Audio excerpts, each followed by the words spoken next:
Today's episode of Filmmaker U is brought to you by our sponsors OWC. Go to owcdigital.com for all your filmmaking and computer needs. And it's also brought to you by our other sponsors, AJA.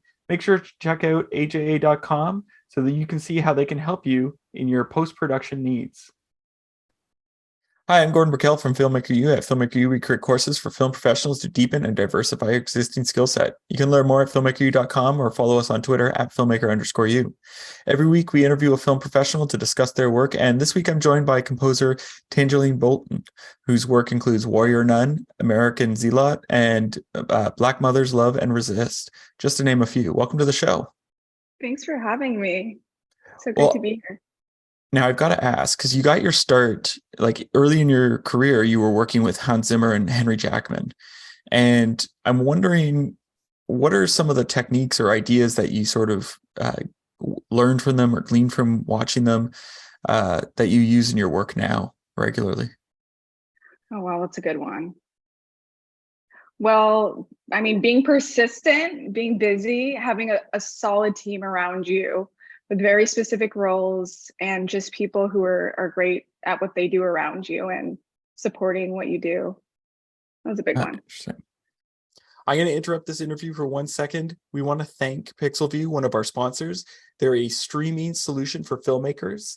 PixelView lets you stream your work to remote clients for easy collaboration, and it works with both on-set teams and post-production teams.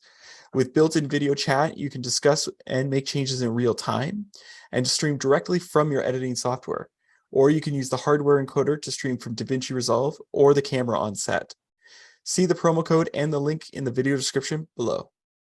What would you say is like your creative process when you start a project? Well, it varies depending on the project. Yeah. But I love to read the scripts. Yeah. I love to dive in and have early conversations with my collaborators to see sort of like dive into our characters, dive into the story. And then after I have all that information, I'll put together my musical palette.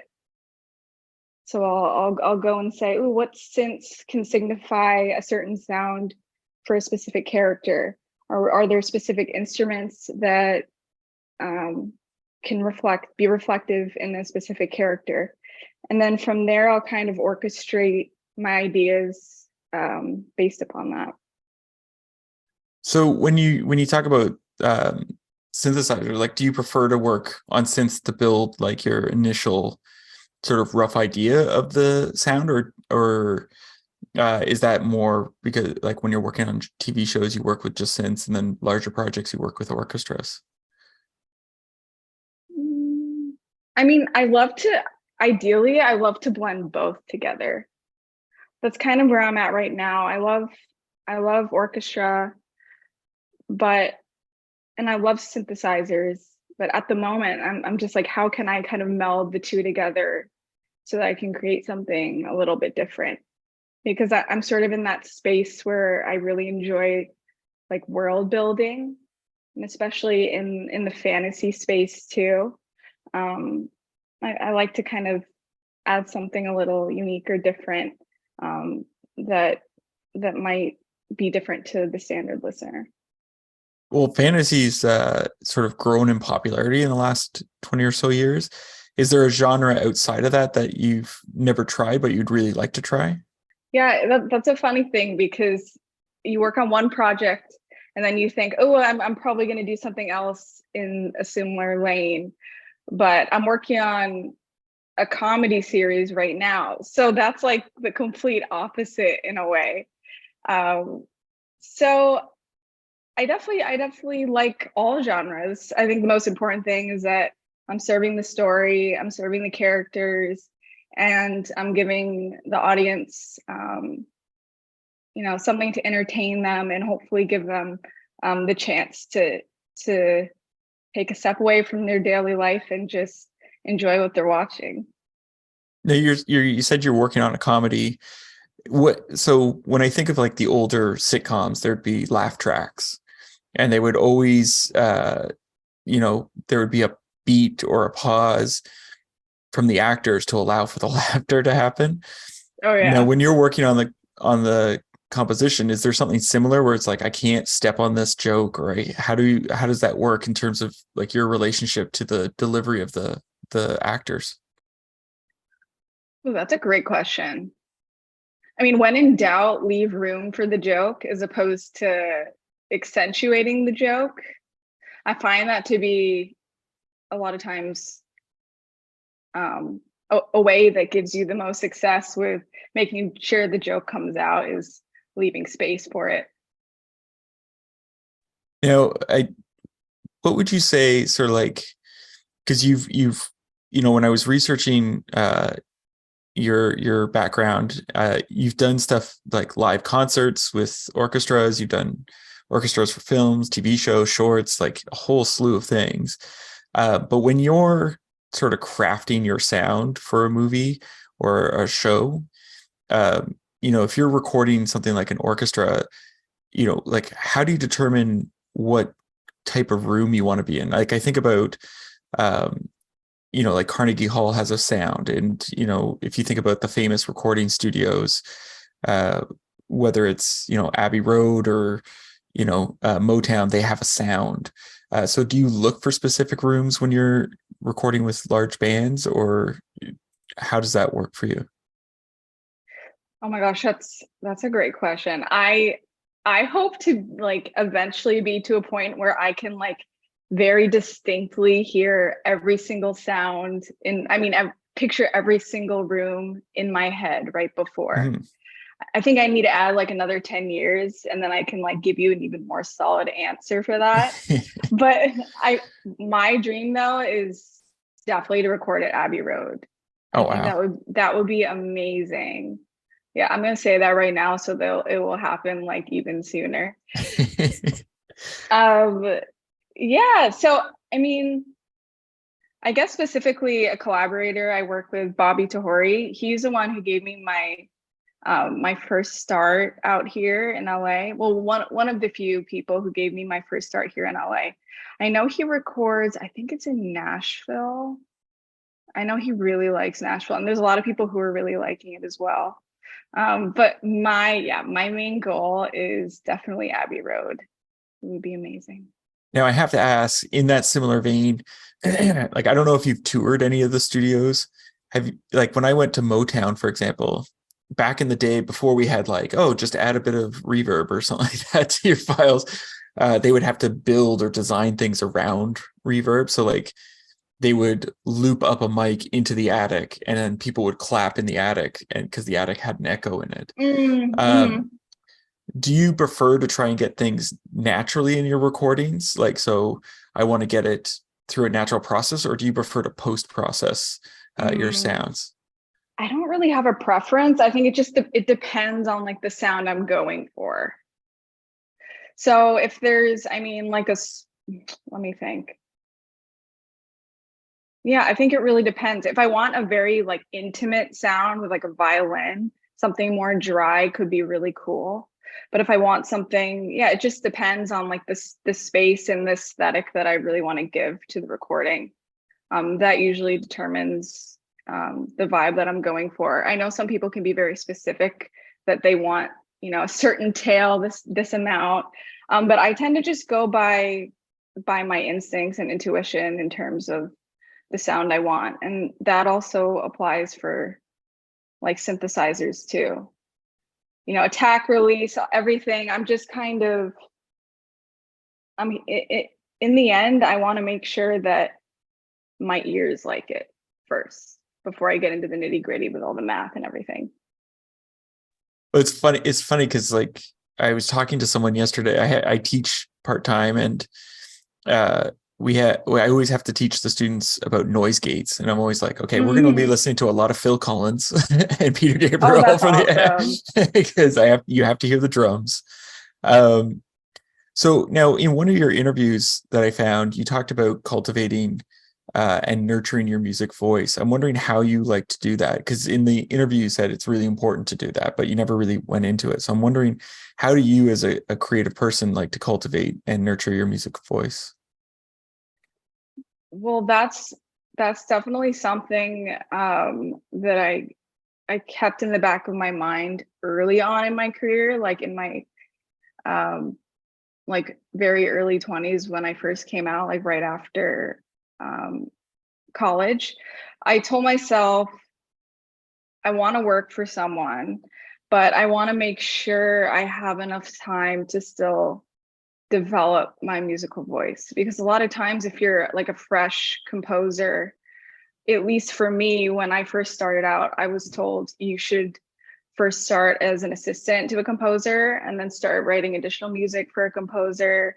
And then from there, it'll eventually lead you to like being your own kind of composer, and you'll be able to work for yourself.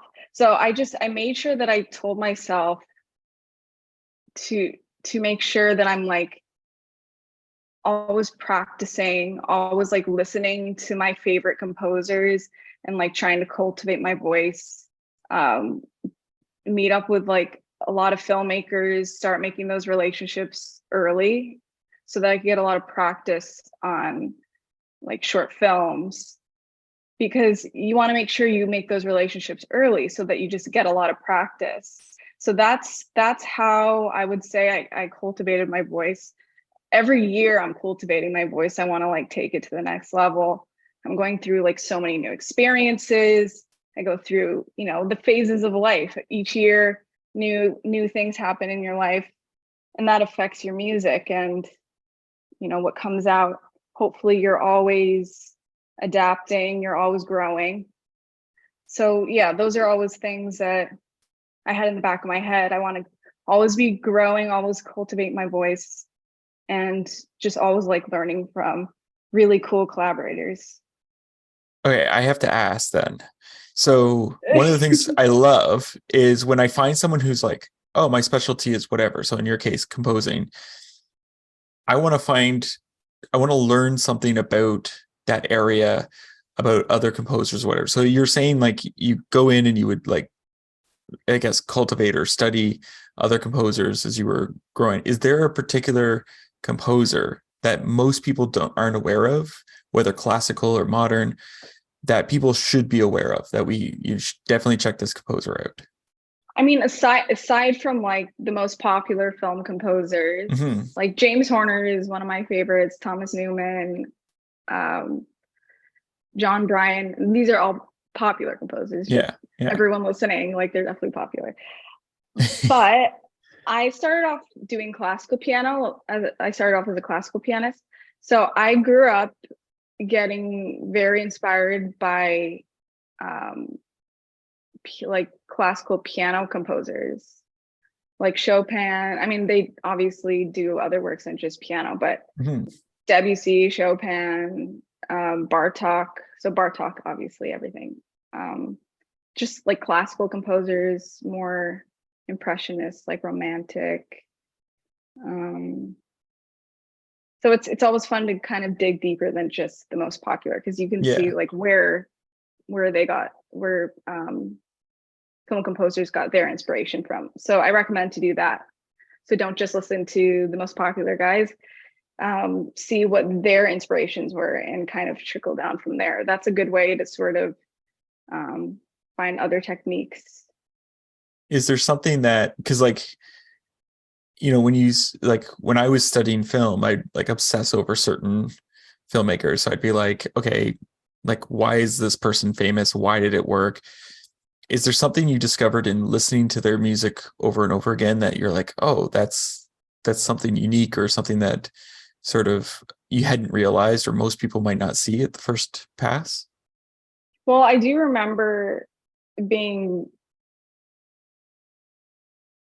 really inspired by James Horner's score to A Beautiful Mind when I was in my teens. That score paired with like the cinematography and the directing, I just thought it was so beautifully done. And the reason why I like James Horner a lot is because if you really like dig down into the harmonies, there's so much going on. I'm a huge fan of music that is easy to listen to. It's it's easy to remember the themes, but when you dig into the harmonies, there's a lot going on, a lot of really complex and beautiful like counterpoint and just the like rhythmic values. Those tend to be some of my favorite scores, are ones that you have to like dig deeper and just see, why is it so transformative to me, yet it's so easy for me to remember the themes and motifs. You referred to yourself as a perfectionist, but in the film industry, we got tight deadlines. And so how do you make sure that you sort of overcome this aspect and still create something that you're proud of, but also meet these deadlines and prevent yourself from becoming like an Axl Rose, where it's like, oh yeah, the album's coming, and like 14 years later, it's ready. I definitely am a perfectionist in the sense that when I put my mind to a specific idea, or if I hear something very specific in my head that I want achieved, I have to make that happen. So in that sense, I guess there is a little bit of that perfectionism approach, although I don't think we should use that word anymore, right? Because yeah, it's never gonna be perfect. You're gonna listen to it in that moment, it might be amazing, and then 4 months later you're working on some other cool project and you've learned so many new things, and then you listen back and then you're like, no, this isn't what I intended. This is not perfect anymore, because you're growing and you're learning. So but in the sense of TV schedules and film schedules, you definitely do have to let go by a specific point. I recommend that the best way to face dealing with that perfectionism syndrome is definitely to make sure you take a step away when it's not working out, because you're probably in that state of overthinking, or you're feeling a little stressed out. So just take a step away, go do something else. And then, the person I'm giving this advice to might say, well, I don't have any time to go take a break. I have to meet this deadline. Okay, well, you still got to get out of that state that you're in. You don't have the best, you're not in the best state right now. So go take 5 minutes, do something to just reset a little bit, and you'll probably have a fresher perspective. But in the end, yeah, you have to meet the deadline. That's the most important thing. So you have to be realistic in your approach and realistic in where your strengths are at the moment, or the things that you might still need to work on, to make sure you give yourself enough time to achieve what you need to achieve in that specific episode or that movie. You just have to meet the deadlines, because if you're not meeting those deadlines, there's a chance you might not get hired back to work with that team again in the future. So it's all about creating, long-lasting relationships. So you have to definitely make sure you meet those deadlines. Now, I have one last question for you. What would you say is your favorite guilty pleasure film or TV show to watch? Definitely reality TV. Any in particular? Like, because are you going back to like I think my wife and I watch Jersey Shore all the time. So I love the Jersey Shore. Definitely Love is Blind. Oh my gosh, it's so good. It's so good. So ridiculous. Did you watch the most recent season? I haven't yet. My wife and I are saving it for the Christmas break. It's our gift to ourselves. That's so smart for the plane ride. Yeah, that's my favorite season. It's very juicy. Yeah. No, and last season, I can't remember their names, but there was one guy who was dating this woman. You're like, you're with that woman. You're like, you're so much better than him. So like, leave him. Like, that's always how I feel. It's very sad, but I feel like it's usually the right result at the end. Yeah. Well, thank you so much for letting me interview you today. Thank you so much. It's lovely speaking with you, and you know so much about music. So thanks. It's awesome to speak with a musician himself. Thank you. Well, that's it for this week, everyone. Make sure to check us out at filmmakeru.com, or of course on Twitter at filmmaker_u. I'm Gordon Burkell. Thanks for watching. Today's episode of Filmmaker U is brought to you by our sponsors OWC. Go to owcdigital.com for all your filmmaking and computer needs. And it's also brought to you by our other sponsors, AJA. Make sure to check out aja.com so that you can see how they can help you in your post-production needs.